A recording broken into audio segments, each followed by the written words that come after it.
Hello students. तो कैसे हैं आप सब। हमने स्टार्ट किया था B pharmacy fourth semester pharmacognosy and phytochemistry और आज हम स्टार्ट करने वाले हैं यूनिट नंबर 5th फार्माकोग्नोसी की। तो देखो, जो यूनिट नंबर 5th है आपको वहां पर आपको सबसे पहली हेडिंग दे रखी है प्लांट प्रोडक्ट्स, जहां पर आपको बता रखा है फाइबर्स के बारे में। फाइबर्स जैसे कॉटन है, जूट है, हेम्प है। तो यहां से आपको क्वेश्चन पुटअप होता है जनरली 2 मार्क्स का। कई यूनिवर्सिटीज में 3 मार्क्स का क्वेश्चन भी बनता है, जैसे एसपीपीयू।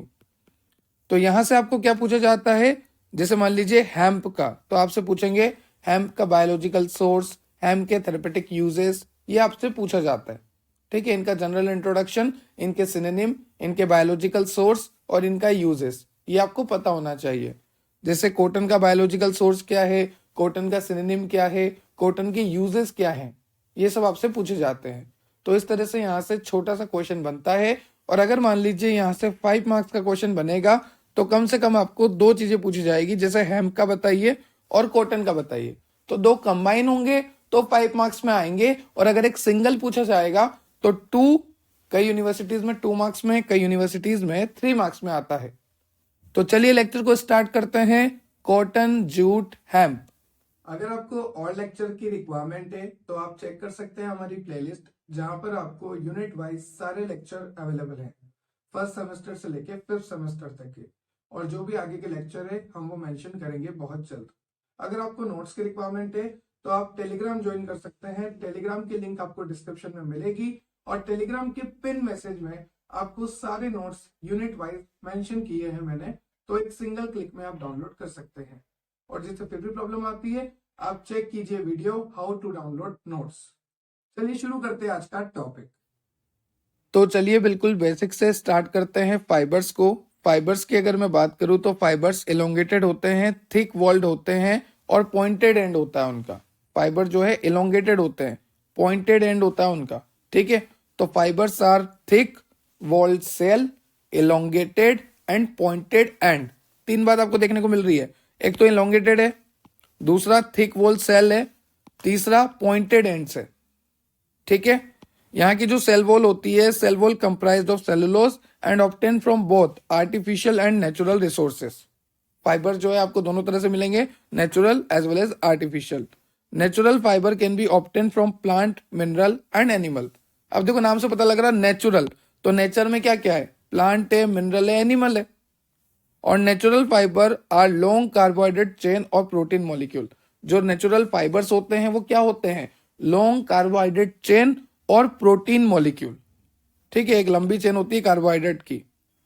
आर्टिफिशियल फाइबर जो होते हैं वो प्रिपेयर्ड होते हैं लॉन्ग चेन पॉलीमर मॉलिक्यूल। यहां पर कौन से मॉलिक्यूल होते हैं, पॉलीमर। पॉलीमर का मतलब होता है बहुलक। ठीक है, मतलब बहुत सारे। तो यहां पर पॉलीमर मॉलिक्यूल है और वहां पर लॉन्ग चेन है कार्बोहाइड्रेट की। लॉन्ग चेन है नेचुरल में और आर्टिफिशियल में क्या है, पॉलीमर है। अभी यहां पर आप देखिए फाइबर्स के सोर्स बता रखे हैं, जैसे प्लांट हो गया, एनिमल हो गया, सिंथेटिक हो गया, मिनरल हो गया।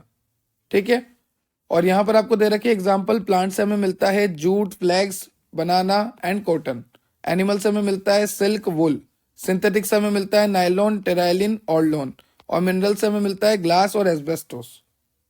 ठीक है, अभी हम देखने वाले हैं आइडेंटिफिकेशन टेस्ट ऑफ फाइबर्स। जो फाइबर्स है उसके आइडेंटिफिकेशन टेस्ट कि हमें कैसे पता लगेगा कि ये फाइबर ही है। तो सबसे पहले आपको यहाँ पे लिखा है violet colour is obtain when fibre are treated with Molisch reagent.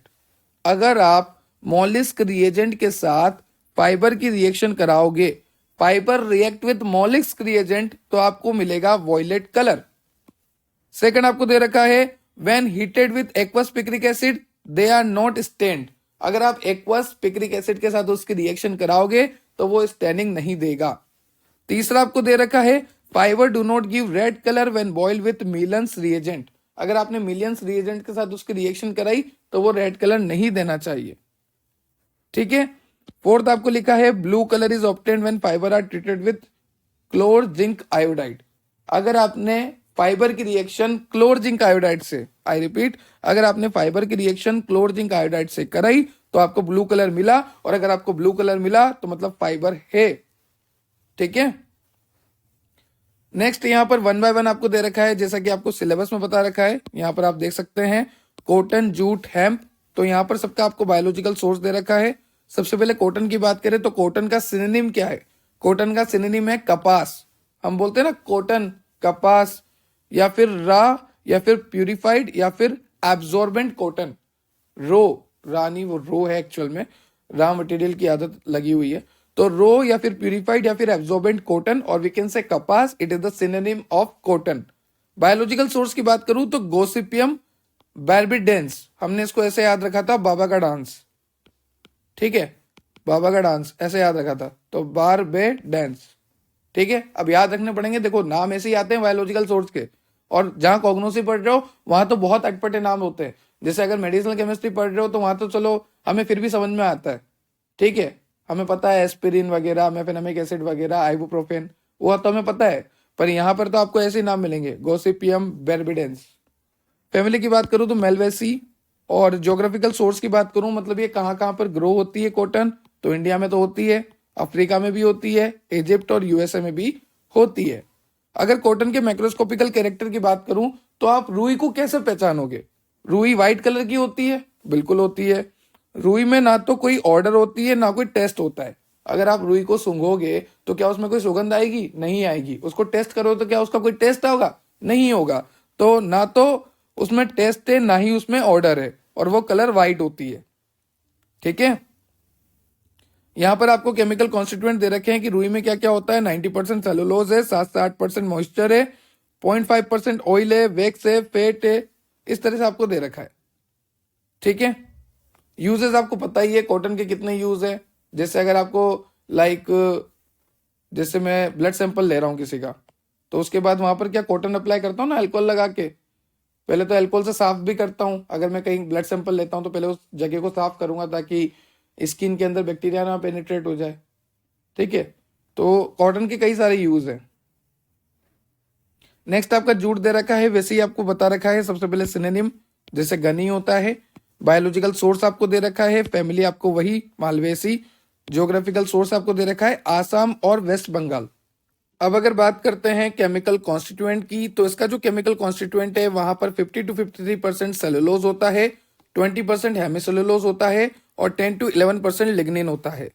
साथ ही साथ इसकी यूजेस की बात करें तो ये रैपिंग बैग्स बनाने के काम आता है, woven into curtains and chair covering and carpets बनाने के काम आता है। ठीक है, नेक्स्ट है आपका हेम्प। इसके आपको सिनोनिम दे रखे हैं जैसे marijuana, ठीक है, चरस, गांजा, भांग और cannabis. These are the synonym. और ये तो आपको याद रहने वाला है क्योंकि चरस, गांजा, अब गाना तो आपको ही पता होगा, और marijuana, भांग और कैनबिस। बायोलॉजिकल सोर्स की बात करूं तो बायोलॉजिकल सोर्स है इसका कैनबिस सटाइवा। फैमिली की बात करूं तो कैनेबियेसी। ज्योग्राफिकल सोर्स की बात करूं China, America, Germany, Switzerland, Australia, India, Canada, France. देखो गांजा और भांग हर जगह मिलेगी। ठीक है, केमिकल कॉन्स्टिट्यूएंट की बात करूं तो यहां पर आपको देखने को मिलेगा सेलुलोज और लिग्निन। यूजेस की बात करते हैं तो Canadian hemp is use for arthritis, asthma and cough. Arthritis सही कर लो, अस्थमा सही कर लो, कफ सही कर लो। Use for heart problems. Hemp fibre are used in the preparation of tea bag, currency and cigarette papers. Cigarette के पेपर बनाने में, करेंसी तक बनाने में और टी बैग्स बनाने में हेम्प का यूज होता है।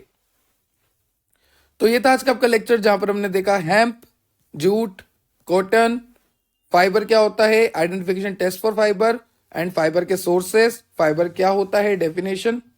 ठीक है, आई होप आपको लेक्चर क्लियर हुआ होगा। अगर आपको लेक्चर से रिलेटेड कोई भी डाउट है तो आप कमेंट सेक्शन में कमेंट कर सकते हैं। इंस्टाग्राम और टेलीग्राम से जरूर ज्वाइन हो जाना, दोनों की लिंक डिस्क्रिप्शन में है। और अगर लिंक ओपन नहीं होती तो दोनों जगह जाइए और सर्च कीजिए डेप्थ ऑफ बायोलॉजी। इसलिए बोल रहा हूं ज्वाइन होने का क्योंकि वहां पर आपको रेगुलर अपडेट, क्या टॉपिक आने वाला है, क्या हम अपडेट ला रहे हैं हमारे चैनल पे, हम जीपेट की तैयारी किस तरह से करवा रहे हैं, क्वेश्चन अपलोड कब कर रहे हैं, कोई मीम अगर मैंने अपलोड किया तो आपको काफी मजा आने वाला है ज्वाइन होने के बाद। तो चलिए, thank you so much, have a nice day, subscribe and share for more.